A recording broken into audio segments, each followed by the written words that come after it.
Oh, okay, we're good. All right. My name is Chandra Herbert. I'm the member of the legislature for Vancouver's West End and Cole Harbour neighborhoods. And I'm glad to be here. I see my colleague, MLA for this neighborhood, Katrina Chen. Thank you for being here. Of course, the Mayor of Burnaby. Welcome, Mr. Mayor. Thanks for having us here. And of course, I want to acknowledge the Tsleil-Waututh, the Squamish-Musqueam nations for having us here on their traditional territories. It's a good day to be here. I'm here today as the newly announced liaison for renters. Thank you, Mr. Premier. Glad to keep doing this work. And I'm here today because I'm so excited about what we're going to hear shortly. But I won't give it away just yet because I'm here to share that, of course, what we all know together is that people need secure, affordable housing. They need it to be able to live their best lives. They need it to be able to give back to their communities, to support our province, to grow our economy. That's what we as a provincial government want for everyone in our province, is to have safe, secure, affordable housing. But we know that for too long, this has not been a given for people. For too many, they've had safe, secure housing, and then they've seen it taken away.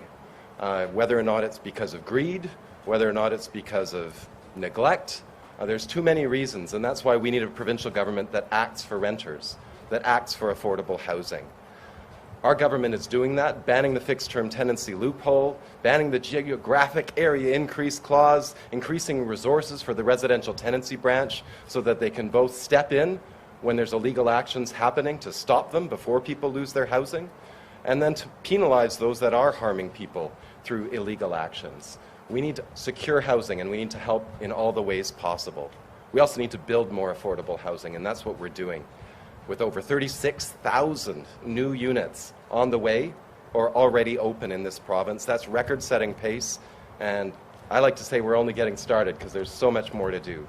To share some of that so much more to do, I'm excited to introduce a friend from a long time back who's been an advocate, a supporter of renters, a fighter for housing since before he entered politics, and I'm so grateful he's our Premier. Please welcome Premier David Eby.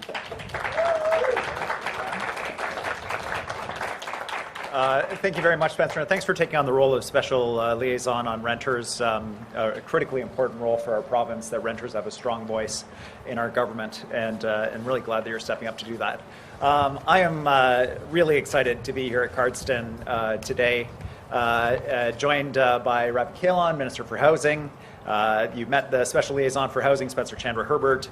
We have the CEO of the Aboriginal Housing Management Association, the Nonprofit Housing Association, the Co-op Housing Federation, and in particular, I'd like to welcome Gay Monkman, who is here. She is the chair of the Co-op at 115 Place Housing Co-op, the president, pardon me, and she'll be speaking about her experience here.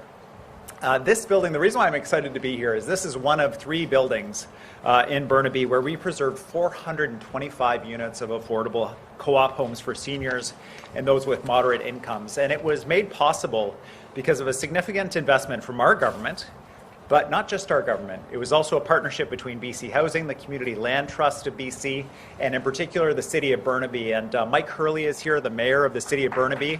And I just have to say, you know, we wouldn't have gotten across the line without his leadership and without the leadership of the City of Burnaby on this important purchase.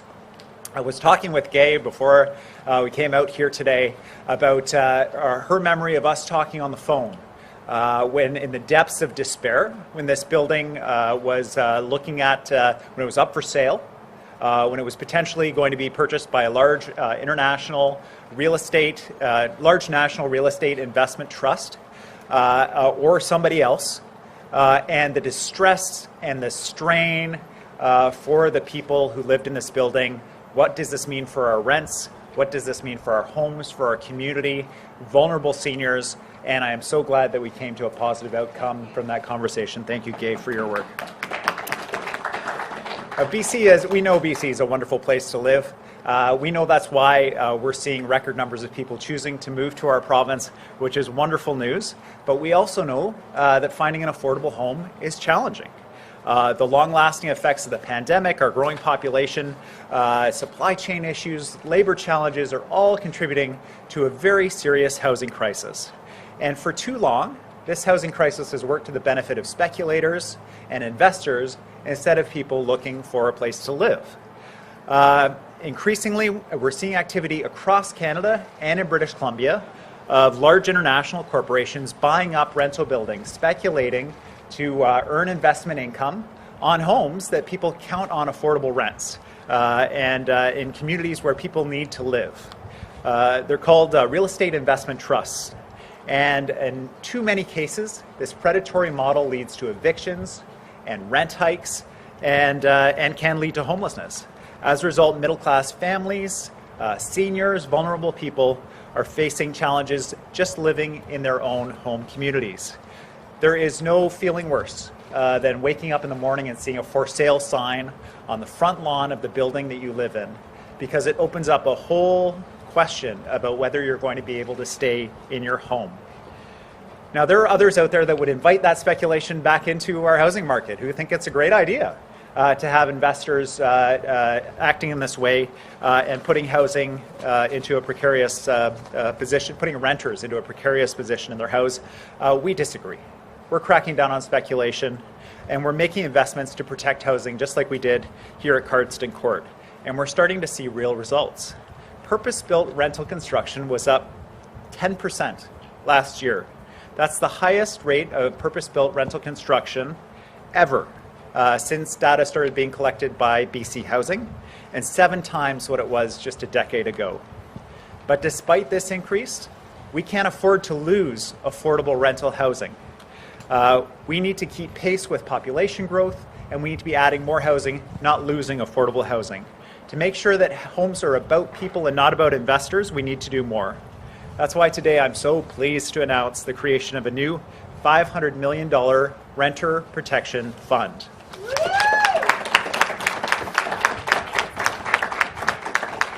This fund is going to preserve affordable housing for renters across BC for many years to come. It will provide one-time capital grants to nonprofit housing organizations to purchase affordable rental buildings and co-ops that are listed for sale. This will protect renters living there now and safeguard that affordable housing for the long term. We expect the fund to protect renters in thousands of affordable units. Preventing people from getting evicted and seeing their former homes redeveloped into out-of-reach luxury condos or high-end housing is one of the key purposes of this fund. This builds on other steps we've taken to deliver the homes we need as part of the first 100 days that I've been in office.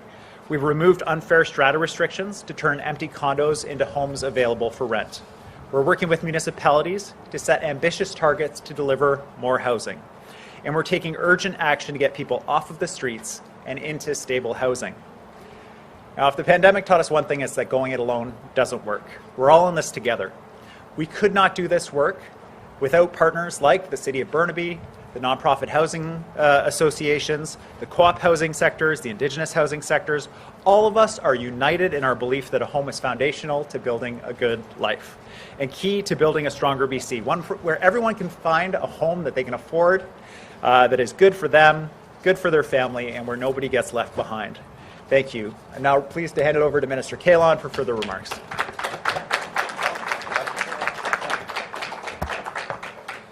Good. Thank you so much, Premier, and good morning, and thanks to everybody here. A lot more people than I thought on a rainy day. It's nice to see all the smiley faces for this amazing announcement. I, too, want to acknowledge that we are here today on the traditional territory of the Coast Salish people, the Musqueam, Squamish, and Tsleil-Waututh Nation. As the Premier has highlighted, for too long, people in BC have struggled to find homes that they can afford and homes that they deserve. After 2 decades of underinvestment in affordable housing, we are seeing the impacts of the housing crisis on people and in our communities. Many of those people have faced the impossible choice of leaving their community and to find a home that they can afford. That, to us, is unacceptable. And that is why our government is working tirelessly to make sure that that people in our communities can stay where they want to live, stay where they have community connections, and have a home where they feel safe and comfortable. Premier Eby has set out a very ambitious housing plan for our province, And I'm committed to make sure that we're delivering on that plan. That's providing and retaining housing for British Columbians so they can build a good life for themselves and for their families. We've already taken some key steps to increase housing in our province, with more than 36,000 units that are either built or underway. Housing, just like the building behind us, the Cardston Court Cooperative, and today, as the Premier announced, we're very excited to build on that important work. This rental protection fund will allow us to continue to preserve affordable rental co-op housing stock and provide good homes for British Columbians. Now, we know the housing needs are great, which is why we're expediting the creation of this fund so that this fund can facilitate the first acquisitions, hopefully later this year, which I'm really excited about. We also recognize this fund should be in the hands of the people who know the non-market housing industry the best. That's why it'll be managed by this external group of our not-for-profit partners with strong expertise in this sector. The Aboriginal Housing Management Association, the BC Not-for-Profit Housing Association, and the Cooperative Housing Federation of British Columbia. These strong partnerships between the province and the not-for-profits is critical to delivering the affordable homes for people in BC. We're grateful for these amazing organizations, for their knowledge, for the work that they've been doing to support affordable housing throughout this province. And I know the Premier mentioned we can expect this fund will allow not-for-profits to prevent thousands of units from being lost to redevelopment, meaning fewer people will be displaced from their homes. While this is an exciting new step, we know there's a lot more work to be done. Our government will continue to work every day on more housing options, more affordable housing options for people across this province. And now to share more about what this fund means to the not-for-profit community, I'd like to welcome Margaret Foe, who is the CEO of the Aboriginal Housing Management Association, to the podium to say a few words. Margaret?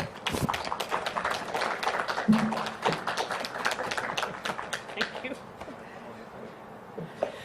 All right. Toyaksit Nun, thank you, Minister Kahlon.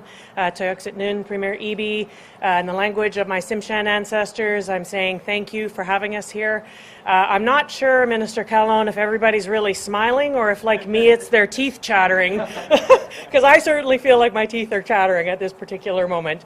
But it's an honor for the Aboriginal Housing Management Association of BC, AHMA, to be here today with our partners from the provincial government and our partners from the sector, BCMPHA, Jill Atke, and CHFBC Tom Armstrong, in the rollout of this announcement of the $500 million investment in the Rental Protection Fund. It's a critical step. You know, I used to say just as late as last summer, we all just need to look in our own backyards of our communities to see the depth and despair of the housing crisis and the impact it is having in our communities. But now I actually say we only need to look into our own families, because I don't think there's a single one of us as human beings here in British Columbia or across Canada that haven't been somehow impacted along the spectrum of housing, not only here in British Columbia but across Canada. And activities and investments like this Rental Protection Fund are one part of the key solutions that need to be installed in order for us to mitigate that ongoing crisis. And so we are grateful to be here. We're honored to be here with our partners. We know that we need to do more. Minister Kahlon alluded to some of the 100-day commitments that Premier Eby announced when he was, what's the language, when you were sworn in? I was going to say installed, but that didn't sound right. When you were sworn in, you know, a very ambitious plan, but something that is absolutely essential for us to affect change in our community. And to that end, our organization, the Aboriginal Housing Management Association, almost a year ago today on January 26, 2022, released the first ever provincial urban, rural and northern Indigenous housing strategy that is truly a for Indigenous, by Indigenous strategy that was led by the voices of our people. It's a very comprehensive and evidence-based strategy that I encourage everyone to take a look at. You can find it on our website. But we created that strategy because the solutions need to be driven by community. And the fact that our Premier and our Minister recognized that when it came to the Rental Protection Fund by putting their faith and their trust in sector leaders like BCMPHA, CHFBC, and AMA is a huge example for the rest of this country, in fact, for the rest of the world to take notice of. And I share that framework with you because we as Indigenous leaders are frequently asked across this country why it seems that BC is always a leader in housing innovation. Why is BC, and Indigenous BC in particular, always coming to the forefront with solutions for community that are driven by community? In fact, we get asked on an international scale from our colleagues in Australia and New Zealand on the innovation and creation of not only our organization, but the level of investment that this government has been putting to ground for the last couple of decades into housing, which other provinces aren't seeing. In fact, other countries aren't seeing the kind of leadership that is demonstrated here in British Columbia. And my answer is two things. One, tenacity. We don't give up. No is not an option. And I know my colleagues in government know this because they get hounded by me every day for the last 25 years to constantly make change and to make investments. But the second and most important one is partnerships. And that's the partnerships not only amongst the sector, having sector leaders like Jill Atke at BCMPHA and Tom Armstrong at CHFBC not only be allies to the housing crisis for all, but to recognize that Indigenous people in the current housing crisis have been even more impacted by the negative impacts that we're seeing across the spectrum of housing. And both of our sector leaders have volunteered to put that issue first and foremost on their platforms within the not-for-profit and the co-op housing sector. And so I want to acknowledge that true allyship is about understanding where the most critical needs are. And I raise my hands to my colleagues for the work that they've done. The last and probably the most important piece is the need for government to step up, and all levels of government to step up. Municipal leaders, provincial leaders, and federal leaders, not only stepping up, as we heard earlier, but stepping in and understanding what the crisis really is and where the strength and power of solutions can come from. And again, I'm just going to reiterate, for the 25 plus years that the Aboriginal Housing Management Association has been on the ground, we could not be where we are today without this government constantly supporting us, constantly being behind us, and more importantly, investing in the work that we're doing here. And so I just want to say thank you to our provincial partners and allies for all of the great work that they do. And we look forward as sector leaders to supporting our community through this new rental protection fund. So with that, I'll say Toyak Sim, thank you everyone for being here, and I'll turn this over to Jill Atke from BCMPHA. Thank you.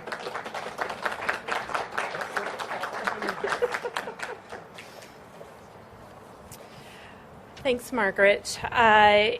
So it might be really miserable outside, but it's actually a beautiful day to be standing alongside our partners at AMA, CHFBC, and the province of British Columbia. So I want to start out with a number, $815. $815 is what's considered an affordable rent for someone working full-time minimum wage. And another number, $97,390.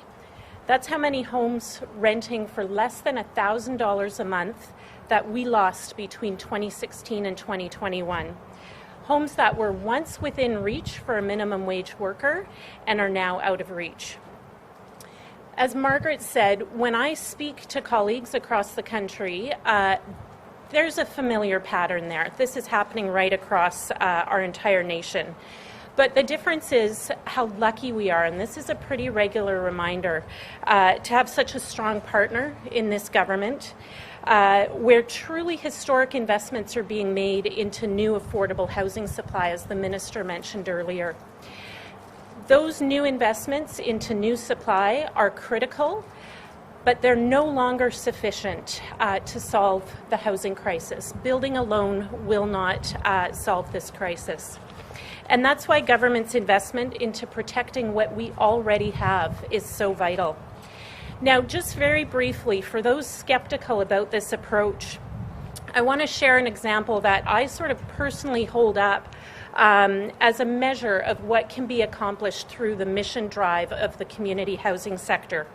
In 2005, one of our members, Brightside Community Homes Foundation, purchased a rental building in Kitsilano over on the west side of Vancouver. 21 one-bedroom units, renting at market rates at the time, get this, $750 a month. That building now in 2023 runs on a rent geared to income model. Average rents are $865 a month, some as low as $450 a month, with no tenant in that building paying more than 30% of their income on rent. All of that with no operating subsidy, ongoing operating subsidy from government, and after completing retrofits to the building. Now, 2023 is not 2005, but with the right combination of grants and financing, the same outcomes can be achieved today. And that's the power of the nonprofit model. It's also the power of the investment that government has announced here today. So Premier Eby, Minister Kahlon, MLA Chandra Herbert, thank you for your investment in the sector and for your trust in the sector. With that, I want to turn things over to my colleague, Tom Armstrong, CEO of CHFBC.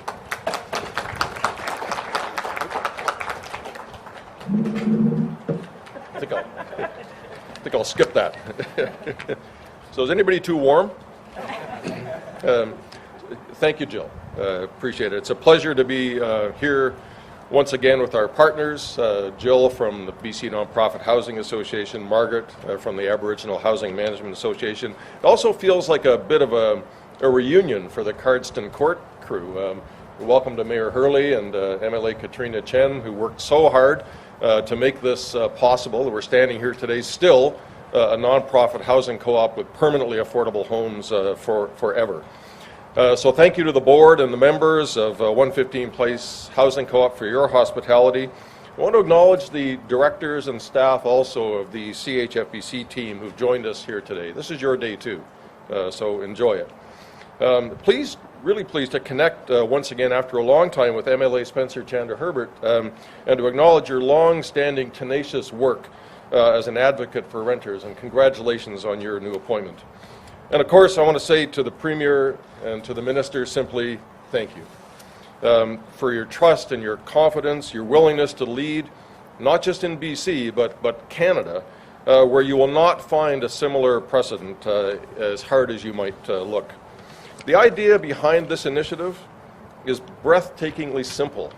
If you want to protect a scarce and valuable asset, put it somewhere safe. And if that scarce and valuable asset is affordable rental housing, the safest place you can put it is in the community housing sector, where the only reason we get up in the morning is to provide safe, secure, permanently affordable homes to anyone who needs one. The powerful idea behind this initiative is that we can't keep losing affordable homes more quickly than we build them. Now, I'm no math genius. I can already hear my staff team saying, no kidding. But I know that if you add 10 new homes and lose 20, you're down 10 homes. But that's the hole we've dug for ourselves, and this announcement is the shovel that's going to allow us to start digging back up. I'm so full of optimism for this partnership and for this new fund. I can't wait to be at an event sometime in the near future to tell you that we've already exceeded our minimum unit targets, that we're ready for another round of investment, that we've already secured new investments from other levels of government and other fund contributors, but that's for another day. Today is the day to celebrate this new partnership between the government and the community housing sector, to celebrate a government that's willing to lead, not just the province, but the country, with the bold, innovative plan to protect rental housing for renters who depend on it for their safety and security. We cannot wait to get to work. So it's now my pleasure to introduce someone who knows this issue from quite a different perspective, the president of 115 Place Housing Co-op, Gay Monkman. I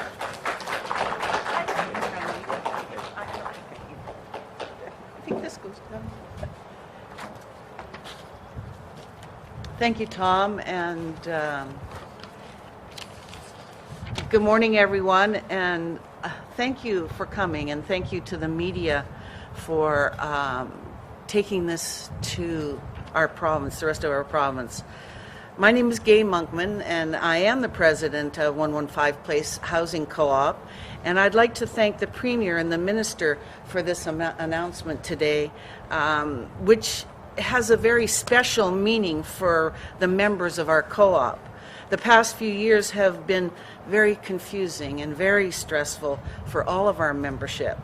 But through all the hard work of all of those involved, we now see the light at the end of the tunnel. And because of this announcement today, I am personally saying, welcome to my home. Welcome to my home. The Premier, who was Minister of Housing at the time, arranged for the financing for Community Land Trust to buy our land and our buildings.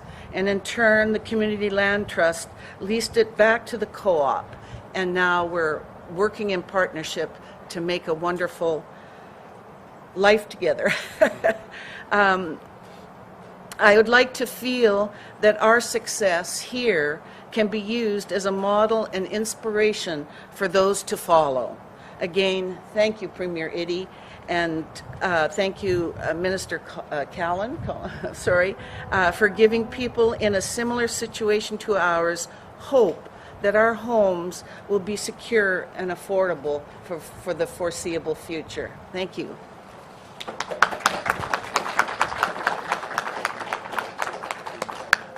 Thank you so much, Gay. So thank you to our speakers. Thank you, Gay, Jill, Margaret, Tom, of course, Minister Kahlon and Minister Eby, Premier Eby. Anyways, we do have some time for questions. I think George over here is going to lead us off on there, and I'll step over here because I imagine you might want to talk to the taller guy. Yep. We'll be turning to media questions right now. We have a few questions on the line, and then we'll turn to people here joining us. We'll start things off. Just a reminder for all reporters on the line to unmute your phones. Otherwise, we won't be able to hear you. So, starting off with Richard Zussman, Global News. Richard, go ahead. Premier, I'm trying to understand here what would happen in a potential bidding war. If there are developers or companies from outside of this country or even within the country that are interested in these properties, could they not then compete against this fund, drive up the prices, and in essence force whoever purchases the building to then charge renters more, doing in essence the reverse of what you hope will happen here? Thanks, Richard. So a couple pieces. One is in the case of Cardston, for example. This building was held by a pension fund that had a particular interest in trying to find a purchaser that would protect tenants. And there are many owners like that, they've had the family building for a long time, they're aging, they want to sell, but they have a personal relationship with the tenants. They want to make sure the tenants are protected. And I think in many cases, we're going to see sellers preferentially selling to the nonprofit sector. In other cases, in particularly sensitive buildings, nonprofits may be, in fact, in a contest for purchasing the building.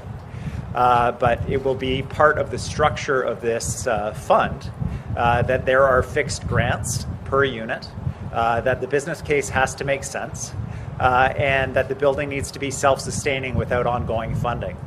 So that will be a limit on the amount that it will be able to pay, but there are many opportunities across the province for this fund to be successful, and I think, in fact, many sellers that will preferentially sell to the fund. Follow-up, Richard? Yeah, you're making a big assumption, though, about what people's interests are. You're just pushing money into a marketplace that could drive up costs. So I'm just trying to understand if you're stopping at all these sort of bidding wars. But I also have to ask you separately for another story about ICBC. You put a lot of effort in your previous job into building a new model at ICBC. It has dramatically lowered rates, but we are still seeing everyday concerns from British Columbians that they are not getting from ICBC what they are owed when they are in a serious crash. What sort of accountability is there at ICBC to ensure that people get their lost wages and actually get the type of treatments that they need? They're often being told that, they may have a doctor referral, but ICBC is saying, oh, well, you can only get this type of treatment or this type of support that is closer to your home. So what sort of accountability is there for ICBC to ensure that this enhanced care model is working? Thanks, Richard. To the first point, it's not an assumption. It's based on experience in Cardston Court here. We had a seller that was looking for a purchaser that was going to protect tenants if that was possible. And we had to work hard to make it possible, but we did, thanks to the partnership with the City of Burnaby, the hard work of the local MLA, Katrina Chen, and others. We know that those opportunities are out there. In addition, the real estate investment trusts, they have a business model too. They see the investment upside and they're working within those constraints as well. So it's not like they're going to pay unlimited amounts for these.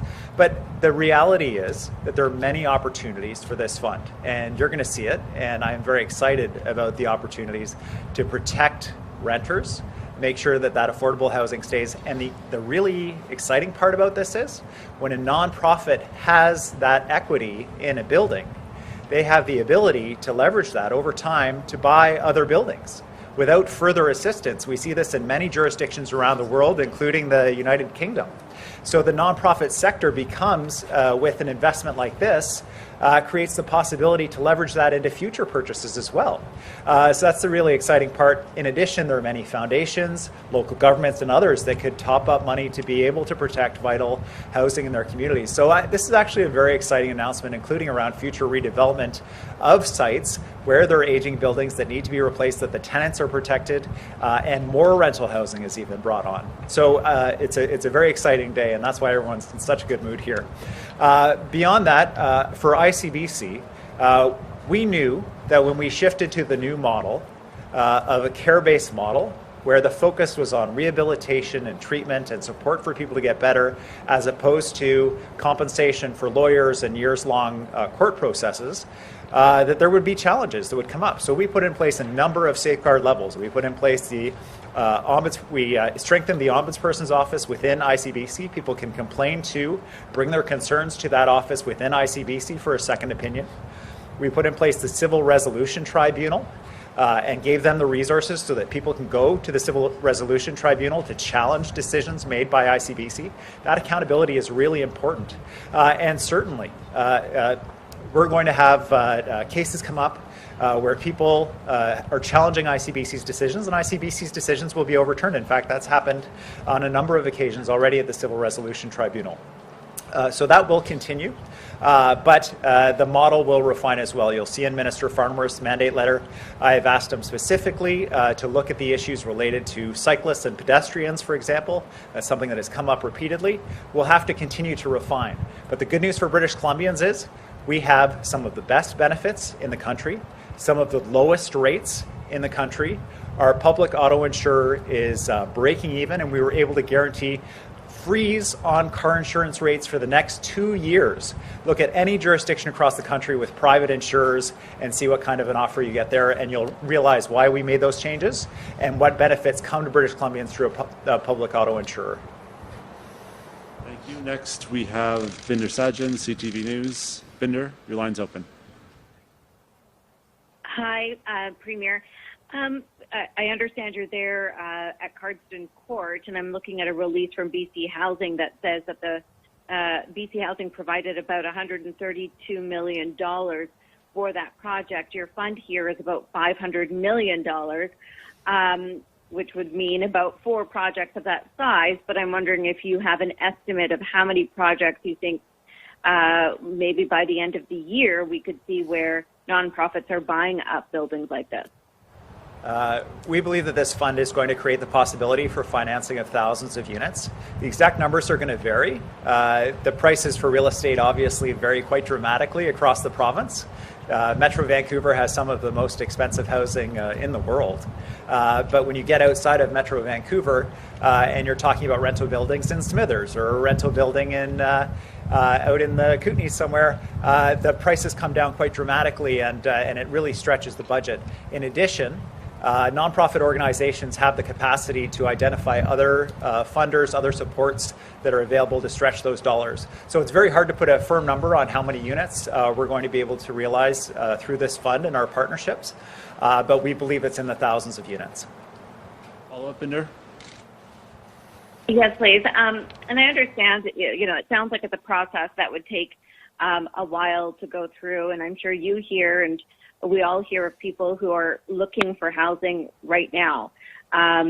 And so what do you say to somebody who may be looking for housing right now, is looking around, not finding anything that is affordable, saying, I'm sure they might say that this is nice for the future, but it doesn't meet their immediate needs? Yeah, so what this fund is really aimed at is, you heard Tom Armstrong talk about when you're in a hole with a shovel, you need to stop digging. You need to deal with the fact that you keep going deeper, and that's what this fund is about. So when you're talking about Cardston Court here, the building that we're at, this is 425 units, hundreds of people that are not out on the market looking for rental housing somewhere else right now because we bought and protected these renters' homes. So this will help take the pressure off the rental market, but we know that's not enough. We set a record this year for purpose-built rental housing, so we know that our policies and programs are working, but we know that we need to do so much more. So for renters that are and home buyers that are looking for a place they can afford, I want them to know that our government is very focused on this. This is one of our key priority areas to address the housing crisis, and we know that our work must continue in this area, and you will continue to see more from us around housing affordability. Next, we have Rob Shaw, Check News. Rob, go ahead. Hi, Premier. Different topic. Could you give us your reaction to Canfor's decision to permanently close the pulp line in Prince George, which has cost 200 people their jobs, and what government's doing to help there? Thanks, Rob. This is obviously devastating news for those 300 individuals who have lost their jobs, for their families. These are people with mortgages, with car payments, an incredibly stressful time for them and for the whole community in Prince George. We see that, I understand that, and so government is deploying a crisis response team to Prince George. We have resources available for situations like this to support those individuals and those families that are going to be in crisis as a result of this decision. Our team that will be there will support those individuals in going through to be able to access those benefits that we have, whether it's around training, transitioning to retirement, or other supports. I'm going to be up in Prince George personally next week. I look forward to meeting with people affected. I'll certainly be meeting with the mayor and others. It's terrible news, and government will be there to support those families. Sure, thanks. There's a pitch from the BC Pulp and Paper Coalition made to your government last July to help them transition to a future, focus on things like the packaging for online products, stuff that would be value added and create jobs. I'm wondering if you could tell us, have you seen this pitch? Is your government interested in helping save some of these mills with transformation before they close, and what's the status of it? Yes, I'm aware of the proposal, and government's been working closely with industry on innovation, on transition, so that they can do more value-added products, keep jobs in the province. One of the changes, making sure that forestry companies take more material out of the bush so that it's available for pulp and paper, as opposed to just leaving it when they're done with the site. But in terms of the specific proposals around support for innovation, we'll have more to say in the coming days on that. And I'm very interested in this opportunity of making a sustainable forest industry, recognizing that with pine beetle kill and the failure of previous governments to replant, we do have a shortage of timber and feedstock, so we need to get more jobs out of the trees that we do have, and that will only come through innovation and using materials wisely. Next, we have Lisa Yuzda, City News. Lisa, go ahead. Hi there, Premier. I'm wondering what safeguards there are to ensure that the organizations getting this money to purchase buildings will keep them at a solid standard and at rents that are affordable. And how do you ensure that they're going to be purchased in communities where units are most needed? You mentioned Smithers. That isn't what people think of really when they think of rental challenges. Yeah, it's disturbing to many British Columbians how the housing crisis has spread into much smaller communities. During the pandemic, we saw many people choose to relocate to smaller communities that hadn't seen rental housing or housing construction even at a significant level for many years. Plus, with our growing population, we're seeing people choose to locate in centres other than the Lower Mainland. We're seeing growing populations across the province. So that rental housing strain, that affordable housing strain, is showing up in different places in the province.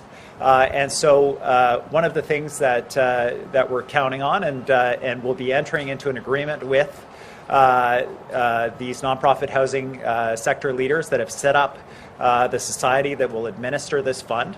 We'll be entering into a formal agreement with them that will have safeguards to ensure that government's expectations are met around these housing purchases, around accountability, and I have real confidence in these affordable housing leaders. They know where the issues are. They know where the opportunities are. And they will be able to act quickly to protect renters and to protect that housing. Lisa, follow up? Yes, it's for a specific story we're working on, similar kind of issue. A renter in the Trout Lake area living in the same 3-bedroom for 9 years, has had some different roommates throughout. Recently a flood, one roommate left, and the landlord took this opportunity to enforce a rule allowing that they end the rental agreement. He's offered to stay on at a higher rent. Landlord says they can't do that. Residential tenancy branch said they can't do that. And so this person who's lived there for 9 years is now going to be ousted. It seems like another loophole that's there protecting landlords, not renters. Is there anything you can do or that the province can do? We continually monitor what's happening in the rental housing market, and in particular, issues coming out of the residential tenancy branch, issues around eviction, for example, or rent hikes. And we have adjusted our laws accordingly to respond when we saw so-called rent evictions, where people put up a coat of paint and say they need a vacant unit to do that and kick out a long-standing tenant, closing those loopholes, the fixed-term lease loophole. It seems like there's no end of creativity on the part of some people that are seeking to exploit renters. It's disappointing. There's so many responsible landlords. The few bad examples can really set a tone. But we will address issues as they come up. Roommates is a particularly challenging issue, but Mr. Kahlon is currently with the Special Liaison for Renters, looking at our residential tenancy branch rules, making sure that they're relevant for what's happening in the market right now. Next, we have Dirk Meisner, Canadian Press. Dirk, your line's open. Hi, Premier. Hey, is Dirk. there any hi?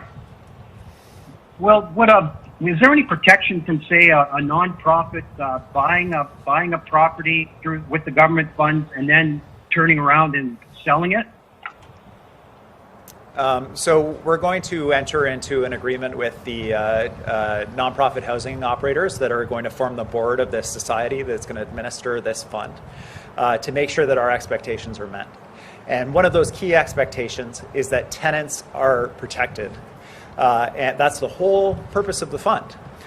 So there are going to be situations, Dirk, where there's an older rental building that needs significant capital repairs, and the nonprofit with the renters may come to the conclusion that it needs to be redeveloped, that there can be new rental units built, and there can be a larger building built on the site. And so there may be situations like that. But this will not be a fund that is used for speculation by nonprofit housing organizations, but of course that would be completely contrary to the mission of the very organizations that are going to be benefiting from this fund. Follow up, Dirk? Cool. Thank you. I'm also wondering, will this move at all help renters who are not in nonprofit housing, like lowering rent? Yes, so this fund is specifically aimed at those renters that are living in a privately owned, purpose-built rental building, and it is aimed to help them, because when the nonprofit purchases that building, the nonprofit will be working with those renters to ensure that rents stay affordable, that their tenancies, that their ability to have an affordable home is protected, and that the building, that the units remain affordable going forward. And so this fund is actually intended for those people that are currently living in precarious privately owned rental buildings that might otherwise be sold to an international or national investment fund. We've got one more question on the phone line, and then we're going to turn to in person. Katie DeRosa, over to you. Hi, Premier. Thanks for taking my question. Is there a plan for legislation that was also part of your housing platform to create a law allowing nonprofits to have first right of refusal so it prevents a bidding war with private investors? Yes, I'm very interested in our government pursuing a right of first refusal around the purchase of private rental buildings by these large real estate investment trusts. The government of Quebec has implemented a right of first refusal like this. That kind of policy reform gives us a handle on what's happening in the market, but also gives us the opportunity to purchase with funds that we now have available. This fund is the first step. The policy work on any change like that is ongoing, and it will not be in the upcoming legislative session, but it is something we are actively looking at. Katie, you have a follow-up? And the release says that the province will also support nonprofits to get funding from, private financing. So, with the $500 million, considering that is a limited amount of money, is it that the one-time capital grant isn't necessarily going to provide all of the funds to purchase a property, but part of the funds, and then the rest will be done through private financing? So the Cardston Court example that we're at here today might be a good example.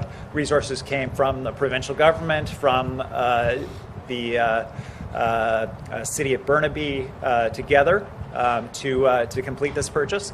But there are, in addition, private foundations and others that may be providing funding.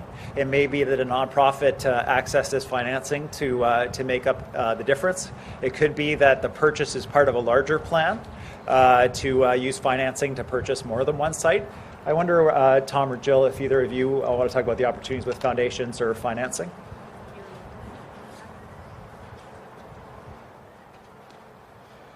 Yes, thanks, Premier. We do believe and have been in conversation with foundations and other social impact investors who are looking for a place to earn a modest return on an investment, but also achieve a social return. So we think there are many, many opportunities to expand the resources that are going to be available through this fund, and that's why we're excited about today. We can't wait to get started sourcing those additional funds. Thanks very much. We're going to in person here to your right, Premier Benoit from CBC Radio-Canada. Bonjour, Premier. My question is about the financing. Will the $500 million come from the next February budget? And also, after, what happens to the fund in the next years? Will it be refinanced? So the $500 million for this fund is coming from this fiscal year. The money will be deployed before the end of the fiscal year, which means for the purchase of rental buildings, that work could start as soon as within the next 60 to 90 days. Which is really exciting. This is going to be happening very quickly, but obviously responsibly, and but with a sense of urgency about the housing crisis that we're facing. So I'm really excited that work is going to start right away. Follow up, Benoit? My question was also about the next years. Oh, I see. Yes, and going forward, we'll review how the program has done. The purchases that have been made, the leveraging of government's money with additional private financing and other partners, and make decisions about future allocations at that point. Last question about the weather. Heavy rain is coming right now. Flooding, people are not able to use power. What are your concerns and thoughts about these events, but also about the last weather events that hit BC? Yes. British Columbians have lived through an astonishing number of weather-related crises, whether floods or forest fires, the heat dome, many of them linked to human-caused climate change. We're seeing in California massive atmospheric rivers similar to what we saw in the Fraser Valley. It is concern about the shifting weather patterns caused by climate change that led me to establish a new ministry for government to ensure that we are prepared for this, that for the areas where we can predict there'll be impacts on infrastructure, whether it's highways, whether it's homes, and that we're prepared for that the dikes are in place, that the emergency responses are in place related to climate change, that we're preparing for what's coming. We have done significant work and on lessons learned out of previous forest fire seasons, out of the atmospheric rivers, the heat dome, implementing recommendations, implementing lessons learned. We will continue to be there for British Columbians affected by weather-related crises, and we have a dedicated minister and ministry to that very issue now. Thanks very much. That's all we have time for today's. Great. Thanks very much. I can't feel my hands. It's like clapping 2 blocks of wood.